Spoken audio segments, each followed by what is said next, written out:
Hello friend, स्वागत है आप सभी का आपके अपने यूट्यूब चैनल SST क्लासेज में।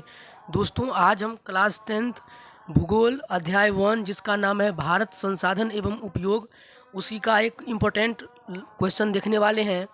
तो हमारा प्रश्न है कि उपयोगिता के आधार पर संसाधन का वर्गीकरण करें। अर्थात हम जो संसाधन का उपयोग कर रहे हैं उस उपयोग के आधार पर संसाधन का वर्गीकरण अर्थात कितने प्रकार है उसको बताना है। तो देखिए, उत्तर है कि उपयोगिता के आधार पर संसाधन दो प्रकार के होते हैं। अर्थात हम जो संसाधन का उपयोग कर रहे हैं उस उपयोगिता के आधार पर संसाधन दो प्रकार का होता है। एक होता है नवीकरणीय संसाधन और दूसरा होता है अनवीकरणीय संसाधन। तो हम पहले देख लेते हैं कि नवीकरणीय संसाधन क्या है। तो इसका उत्तर है कि वे संसाधन जिसका एक बार उपयोग करने के बाद पुनः उपयोग किया जा सकता है उसे नवीकरणीय संसाधन कहते हैं।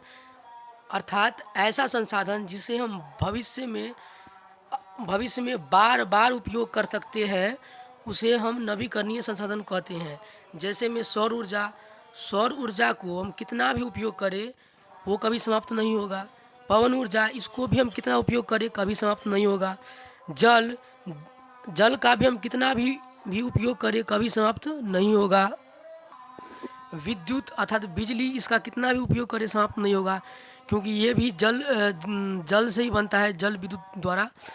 वन अर्थात जंगल का हम कितना भी उपयोग करें जंगल भी समाप्त नहीं होने वाला है।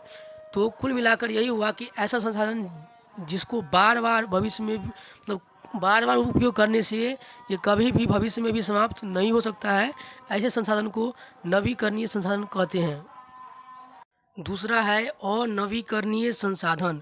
इसका उत्तर है कि वे संसाधन जिसका एक बार उपयोग करने के बाद पुनः उपयोग नहीं किया जा सकता है उसे अनवीकरणीय संसाधन कहते हैं। मतलब ऐसा संसाधन जिसका एक बार उपयोग करने के बाद हम इसको भविष्य में बार बार उपयोग नहीं कर सकते हैं उसे अनवीकरणीय संसाधन कहते हैं।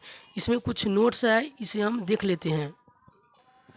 पहला नोट है कि इस संसाधन का निर्माण लंबी अवधि में जटिल प्रक्रिया द्वारा होता है।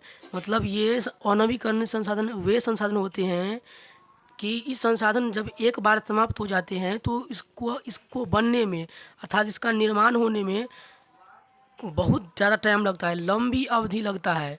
और उतना ही नहीं, लंबा टाइम तो लगभग लगता ही है, लेकिन ये बहुत कठिन तरीक़ा से कठिन प्रक्रिया द्वारा ये बनता है। इसमें दूसरा नोट है कि इस प्रक्रिया को पूरा होने में लाखों वर्ष लग जाते हैं।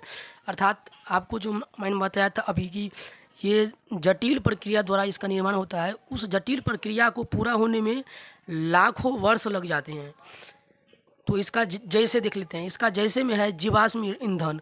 अर्थात जीवों के द्वारा जो ईंधन प्राप्त होता है उसे जीवाश्म ईंधन बोला जाता है। और इस जीवाश्म ईंधन को बनने में लगभग लाखों करोड़ वर्ष लग जाते हैं और वो भी बहुत ही जटिल प्रक्रिया द्वारा ये बनता है।